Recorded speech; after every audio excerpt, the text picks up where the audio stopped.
Big Buji. What's going on, man? What is it looking like, brother? It's looking good. All right. What you working on lately, man? Man, I've been working with local businesses, still breaking artists, still productions, still recording. And we got like web servers now, so we build websites and we host websites. Word, okay. That's what's up. What kind of websites you hosting right now? We host a few nonprofits. We host a Holy Hip Hop radio station in South Carolina. Okay. Eastern Carolina, just local artists only radio station. Gotcha. Then we host BigBuji.com. And we have some lawyers down in South Carolina.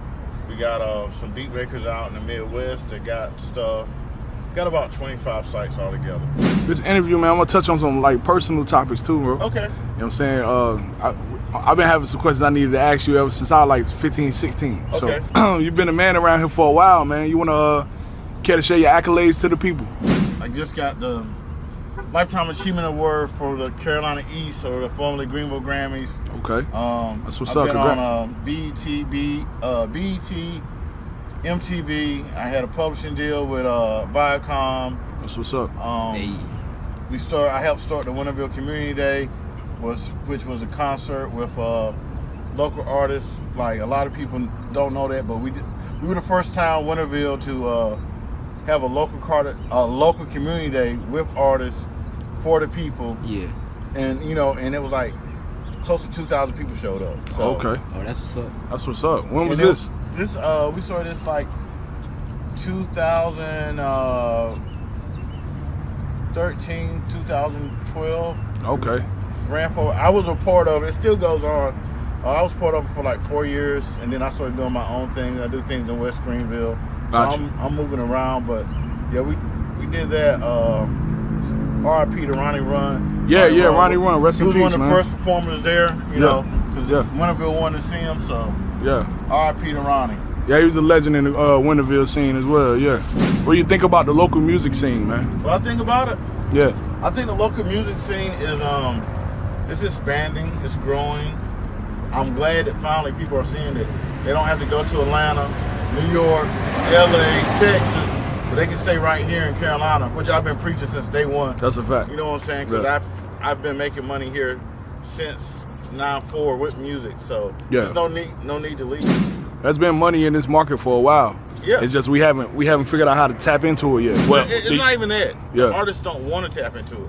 See, when I first got into music, and I think that's the difference. Like, when I first got into music, they was like training kids. Like it was a studio called LB. It was almost like Motown. So Yeah. when you went over there, you kind of got life lessons. You learn about the game. But I never forget, this man LB said, if you can't perform a song in front of your grandma, your favorite school teacher, and the mayor of your city, then it's not a singer. that's a dope way to look at it for real. He said, because basically, if you can perform it in front of your grandma, your favorite teacher, and the mayor, or you can even look at like your pastor. You know what I'm saying? Yeah. If you can perform it and it invokes emotion and you're not cursing, it's not profane, then you can perform that song anywhere. Most times, like, people say, how do you get to perform places? How do you get to do all these community things? I have clean music. So a lot of times, take for instance Bugsy Siegel. Yeah. I made him, like, I forced him like to do like 4 clean songs. What's your relationship with Bugsy Siegel these days? Bugsy he's a cousin, grew up together. I just seen something in him. Like, he was one of the first guys I ever seen like just rip with a freak, like run, like I seen people write, but he was the first one I seen just like with a crazy freestyle back in the day. So what's your place in the local area market these days? what do you mean place? I know back in the days, when I was like 16, you used to record us. Okay. Man, Wireless, you remember you used to record us? You still recording? You got your studio? Yeah. I got a mobile studio. I started doing it a little different. Okay. I do mobile studio because you have a lot of guys that's on probation, Okay. parole, just getting home. They got kids. Yeah. So sometimes they can't leave and come to me. So I try to do them. I go to them. I do the mobile recording. That's dope. And I have a home studio. I record, my artists there, but most people I come to, and then I work out a couple other studios. So Okay. That's what's up. This local area, man, I think it's in need of a leader. You know what I'm saying? Someone to bring the community together. How you feel about that? I agree. I've been saying that. The problem with, I think, our community is our leaders keep it too real. Meaning, there's a thin line between music and the streets. That's a fact. And there's a thin line between leadership and the streets also. That's a fact as well. And you have to have enough street cred, but also enough business sense to understand how to walk that line. Yeah. And why I say that is because once I see someone like a Chinaman, Murph to God, Big Enough, or anyone start making a big wave, what'll happen is the streets, keeping it real, pulls them away from the music. Mm-hmm. So they don't get to the full leadership potential that I think they could be, because a lot of times you get pulled away from the music. Yeah, free Chinaman and free Murph as well. Yeah. Yeah. Why do you feel that the Greenville scene hasn't progressed? Well, I think a couple artists or producers have got on from the area and left and went to Atlanta or New York, and then they come back and they basically are eating off the artists. Take for instance, I was in Atlanta and a dude played me a song, and I'm like, nah, that ain't it. Yeah. And he was like, why? I went and got my computer, showed him the date. He was like, yo, this is Offset and somebody. I'm like, I don't give a fuck about that. Yeah. That's AR Clap Curry, a free clap, and Big Enough. Yeah. And now I'm in Atlanta hearing a song that was recorded here, and then they say, yo, your man from your hometown, he produced it. And I'm like, whoa. So it makes me think. Who was it produced by? It was Ricky Rax. Ricky Rax. Shout out Ricky Rax. Yeah, shout out Ricky Rax. But Yeah. I don't know, like, it was just weird. It was like 2 or 3 artists I worked with, and it's like the same story. So I'm looking at, instead of you using those type of tracks and it's like you're taking these artist songs and you're short stopping. Yeah. Because if this artist did it first, and then you hear Offset, or you hear Future, or you hear Jigga, or anybody on the same song, it's even happened to me. And So what you saying is, you heard, you're saying Clap Curry Big Enough song being rapped by somebody else? For real? Yeah. The hook. The hook was. And that's happened to me before as well. That happened to me. Yeah, the hook was the same, but the beat was the same and the hook was the same. That's crazy. So, what's the name of the song? Was it on that ARL mixtape? Yeah, I think Big Bang. Word. Mm-hmm. There's only one song with just everybody look at the song for Big Enough, Clap Curry, and AR from TBR. AR from TBR. Yeah, I just seen AR at the awards the other night. Shout AR. So Shout out to AR. Yeah. It's crazy when you start look so much stuff. Okay, let's even break it all the way down. Where did hip hop start at? New York. Why you say New York? African Bambaataa and them. How about I'm Branson Edwards. My cousin Bernard Edwards is the one that the Sugar Hill Gang, the funk came from. That's Philly. No? Sugar Hill Gang ain't Philly? No. What's that? Sugar Hill Gang is New York. Okay. But Freak Out, Lashik, Bernard Edwards is from Greenville. Oh, okay. So the music that started what we call commercial hip hop was started from a Greenville guy. Got you. But now we as Greenville artists can't get outside of the Greenville area. Yeah. You see what I'm saying? Like my cousin started really commercial hip hop. Got you. Because they redid his beat and took it. Then from there he did everybody from David Bowie, Donna Ross, all the Bad Boy samples, all Biggie samples is Bernard Edwards. I have a theory though. Okay, what's your theory? The theory is if you look at Yerp, the logo, it's a pyramid, right? Okay. What we gotta understand about a pyramid is that the bottom supports the top.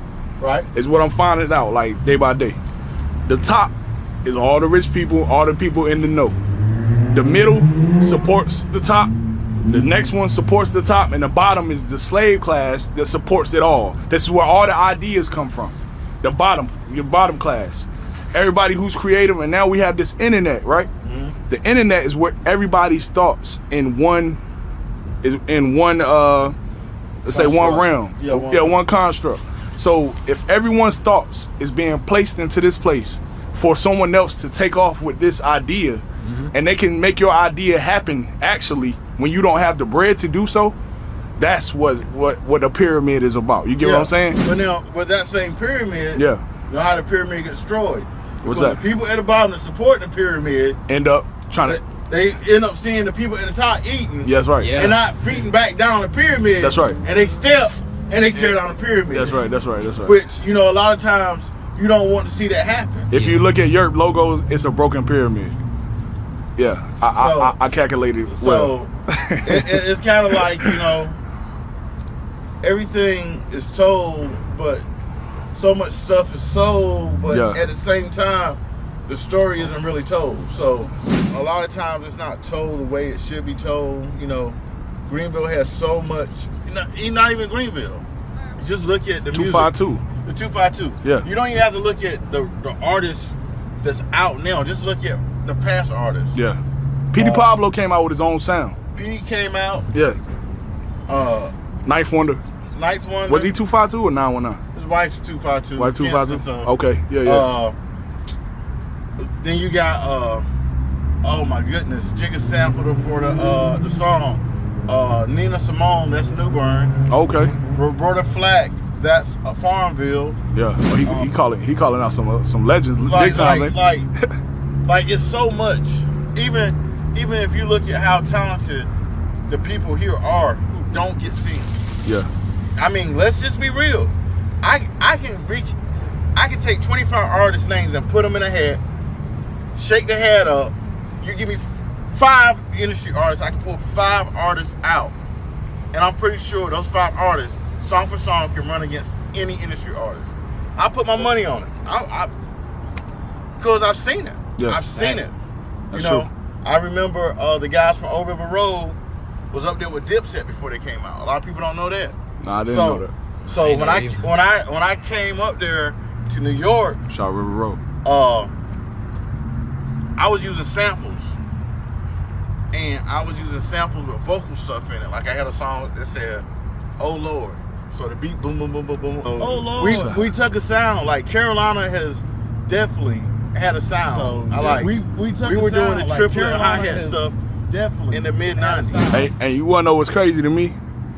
You know Mr. Greenville, Josh. Mm-hmm. He was going crazy at this area, and he had a sound like I never heard before. And I was young. I used to listen to all types of music. He had a sound that I had never heard before, and now I hear that sound everywhere in the game. That little, you remember that high pitch in the background of the regular joint? I was like, man, this is crazy. But that's what happens though. When you put your music out there, man, people are gonna take it if you're not taking it the way because you got to take advantage. Well, it's like this. We had a song called "Play to Win." Got you. And we this song, like before you had that whole juvenile bounce, like this song came out, and it was some Greenville guys. We performed it at shout out to Animated Attractions, the Pilgrims. They had a great big car show at the fairgrounds. Yeah. Whole town would jump into it. Yeah. But the song's play to win. Like if you ain't gonna play to win, you just messing in the game. Like everything you got to do, if you gonna cheat, you better play to win. That's right. If you gonna be a music artist, play to win. If you're gonna right. do sports, play to win. Like I just came from the gym. I'm trying to get this fat off. I'm playing to win. That's right. That's like good. a lot of times people what you call pussyfoot with a game. Yeah. Meaning. And I'm gonna step on some toes. I'm gonna say it because artists need to hear it. I get artists come to me and go, yo, bro, I need to get 2 hours. And they show up. They're like, yo, bro, I know 2 hours cost $100, but I got $60. And I go, okay. Then they reach in their pocket, they pull out an 8. Then they pull out a bottle of Hennessy. Then they on Snapchat, I just got these new J's. Look at these new J's. I'm in the studio. Then I have to stop with my mind and think, is he playing to win? Or is he playing to be seen? Playing to be seen. Because right now he's playing to be seen. That's a fact. That same artist is not going to take his last money and promote himself. That same artist is not going to take his last money and maybe get on a bus and go to a festival and try to perform. That same artist is not going to do like a Savion Saddam and get in your and go to Texas where you know no one will sell 5,000 records. That's the type of stuff you got to do to play to win, and a lot of times we don't have that. That's right. Back in the day, man, there was a feud between you and Doc Jones. Doc Jones, yeah. What was that about? Doc Jones stole my man Spence song. We performed, we redid Black and Yellow by Wiz Khalifa. When ECU performed it, .com seen it. Was like, yo, that's hot. We came back like 2 weeks later at the same open mic. He did our song. Like it wasn't nothing. Okay, so we let it slide. Yeah. So I went to put a mixtape out. He wanted to be on it, but I don't fuck with you. Yeah. So I'm not putting you on my mixtape. I mean, so there's still problems today? I don't fuck with him. I'll put it like this. When my mom died, he went on social media a lot. A lot of people look at social media as just a game. Yeah. But I'm a real life person. I'm gonna see you in real life. And like if I see you in real life, I'm not gonna say on tape. You just ask that man what happened when we see each other in real life. He go that way. Because my hand will go that way. So, I mean, I don't fuck with him. I just stay out of his way because he's a petty dude. And my petty level gets a lot higher than his, so I don't want to be too petty. So, I just leave him alone. Like, he do what he do, but like it's the same scam over and over if you ask me. He can say, that's my opinion. Everybody's entitled. But like, it was a Superstar swag. Am I correct? Yeah, I remember that. Yeah. Okay. I remember that. Y'all pay the membership. Supposed to put you on. It didn't happen. Okay, flip the game again. It was like cash money record, cash plug record. CPR. Like CPK and Cash Plug. You remember that now. And he was in the Kinston area, just like I said, biter. He told you to pay money again. Same thing again. Nobody got on. So at some point, I'm looking at artists like, I can't say. But I will say this, man. I ain't got no bias. Here at Europe TV, we have no bias towards nobody. I don't know. I met Doc Jones a few times when I was younger. And you know what I'm saying? He seemed good to us. We ain't never had no problems with him. But what I will say is, you don't really know somebody's situation, man, until you get out. Do you think there could be a conversation between y'all two? No. There couldn't be a conversation? I'm the type of person. What if he came to you? I'll put it like this. Once I say fuck you, and I ever have to lay hands or talk about laying hands on you, we can't go back, pet. Like, my mother is dead. Like, my mother don't know him. There's no reason for you to make jokes online. Facts. You know what I'm saying? And then, like, I'm a real person. You know me for a long time. If I say something on Facebook, I leave it up there. I don't take it down. Yeah. See, when you say something like that, and somebody grieving, then you take it down, and I didn't say it, and then people screenshotting it, send it to you. You playing with people's emotions, and me personally, I just leave people like that alone. I've been in the game long enough. Now I can see a snake before they come up, so I look at the grass. I go the other way. I don't got to walk through the place where the snakes are, and that's what a lot of artists do. They see it, and he might not bite you the first time. Like any snake, a snake could be under your porch every day and never bite you. And that one day you walk down the steps, he come out. It take one time, and that's it. So all I say is, for all artists, just watch. If you see the same thing happening over and over, it's like a circle. Don't roll with it. Anything you would like to tell the youth for as far as, like I said, we interview black business owners. Okay. What would you say to your 20-year-old self? To my 20-year-old self, to invest more. Invest, like, how would you go about that? Invest more time, more effort. And really, I would invest more in reading, understanding the game. My 20-year-old self was very talented, but he didn't really know the game. Me now, I'm talented and I know the game, and I watch. So a lot of times, it's easier to hear somebody tell you what to do than just to pick up a book and read it. And I'll tell anybody, get a book. Donald Passman is a good book. Or even go to a community college and learn business. It's all the same business. And just, all artists, just stay on your grind, man. Like, just stay on your grind. Like, when I say that, I mean, look professional, be professional, act professional. It's easier said than done, even me. I have problems with it now. Are you still working with artists today? Yeah. What can an artist expect from working with you? Artists work with me, you get the knowledge, you get the experience. I went to school for engineering. That's one thing. I have connection with auto radio. I've had songs on the radio for the last 20 years straight, every year. Most engineers around here don't. And it's not, I'm not just talking about like Kiss. I'm talking about New York, LA, Atlanta. So like, and I have connections with all those people. Okay, well, I appreciate having you, man. You got Yes, anything sir. else you want to say to the people? Nah, just keep focused. Hit me up on social media, Big Buji. What's your Brent social Edwards. media? Just Big Buji.